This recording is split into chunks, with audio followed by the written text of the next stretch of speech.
My name is David. I am 57 years old. I am a doctor now in a small town. I help sick people every day. My life is good, but my life was not always easy. It was very hard sometimes. This is my story. It is about a promise. This story is a promise I made to my uncle. His name was John. He was my best friend and a very good man. He lived with my family in our small house. He had a big, happy smile, and he told the best stories. He taught me how to fish in the nearby river. His laugh was a loud and joyful sound in our home. It made me feel safe. Our family was very poor, you see.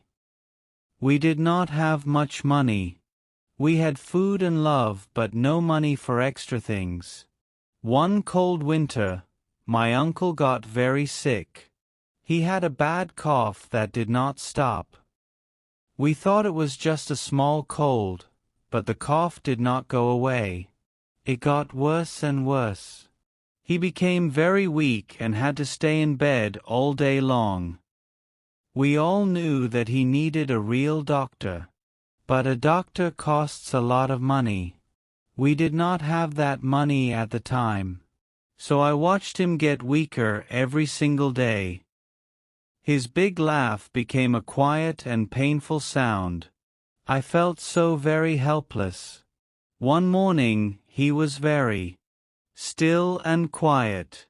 He did not wake up again. The house became silent. His laugh was gone forever. He was gone, and I was very sad. At his funeral, I made a silent promise. I will be a doctor.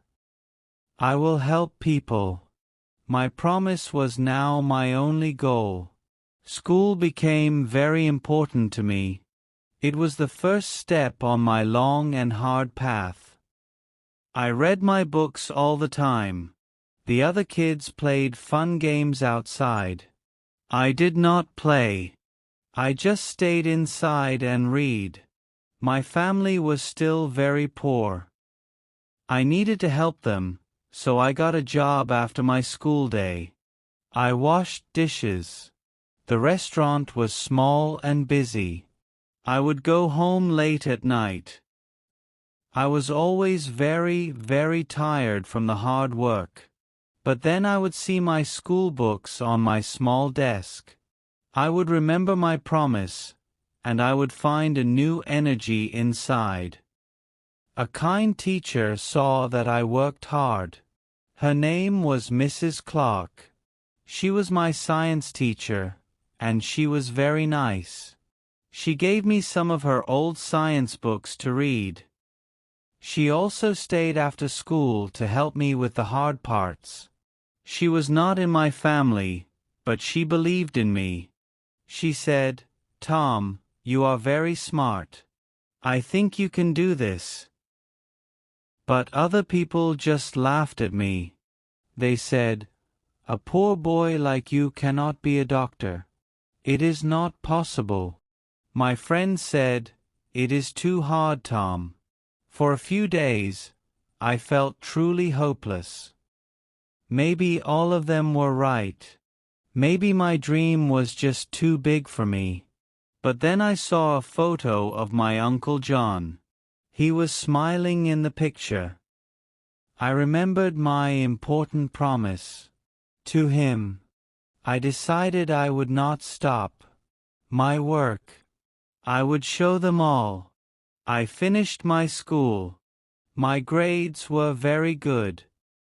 I got a letter from a big School A university. The letter said, "Yes, you can come." My whole family was very happy. But I was happy and also very scared. The big school cost a lot of money. It was like a new high mountain to climb. So I knew I had to work even more. I found 2 jobs at the school. I cleaned floors, and I served food to other students. My days were very long and full. I went to my class, then I went to work, and then I read my books. I was always tired. This new school was a different world. The other students were rich. I felt like I was not the same as them. I felt alone.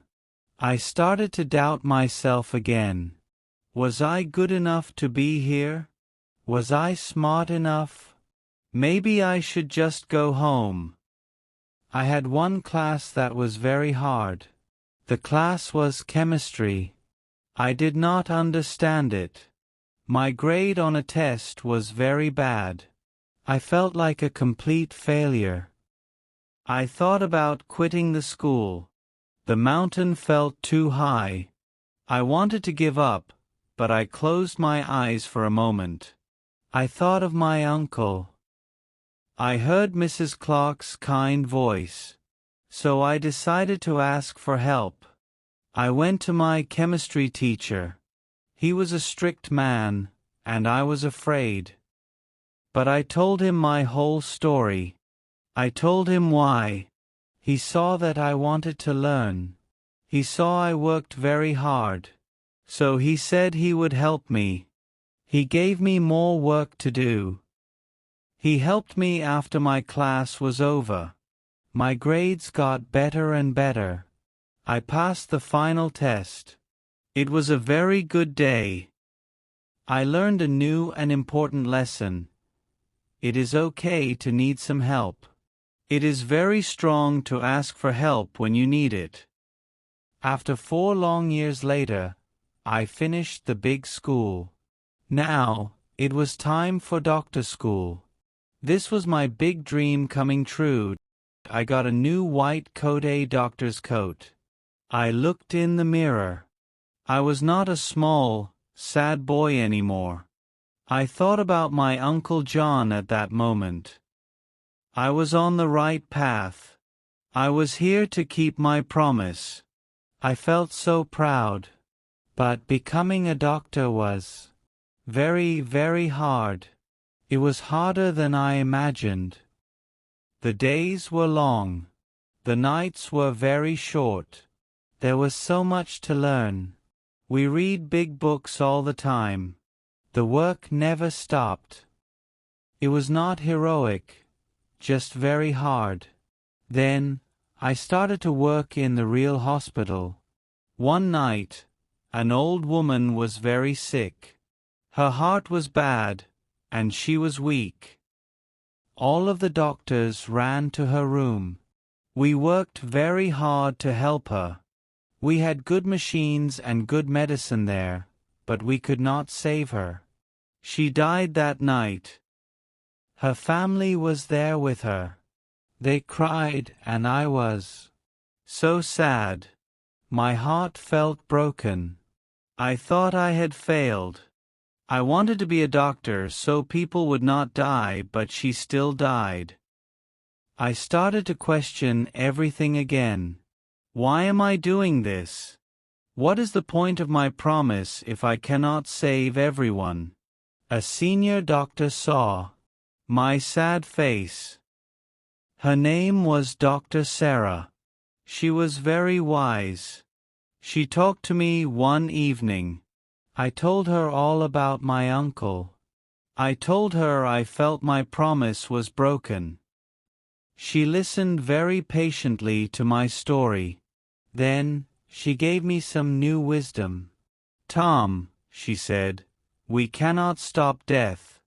That is not our real job as doctors. Our job is to fight for good days. We help give people more time with their families. That is our job. Dr. Sarah's words were like a bright light in my darkness. My vow was not broken. My understanding was just small, like a child's. My goal was not to stop death. My real goal was to help people live better lives. I could help them live longer. This new idea gave me real strength. I finished doctor school. Now, I had a mature reason for all my hard work. I finally graduated and was a real doctor. People called me Dr. Tom Reyes. It felt both strange and wonderful. I had many choices in front of me now.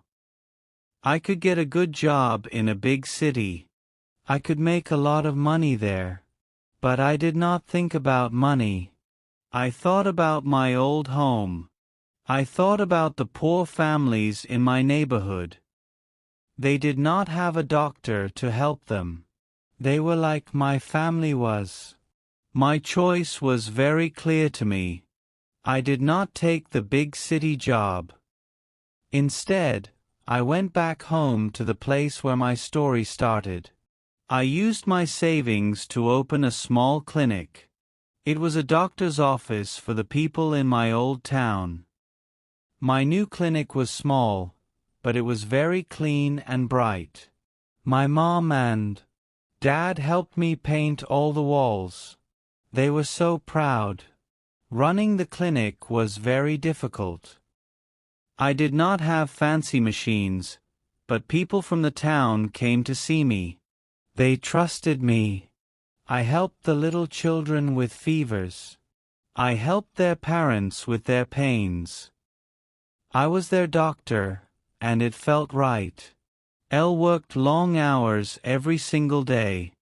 I could not save everyone, of course. I still lost patients sometimes. But I never felt like a failure again. I just did my best. I knew I was giving them a real fighting chance. I was easing their pain. I gave them more good days. That was my victory.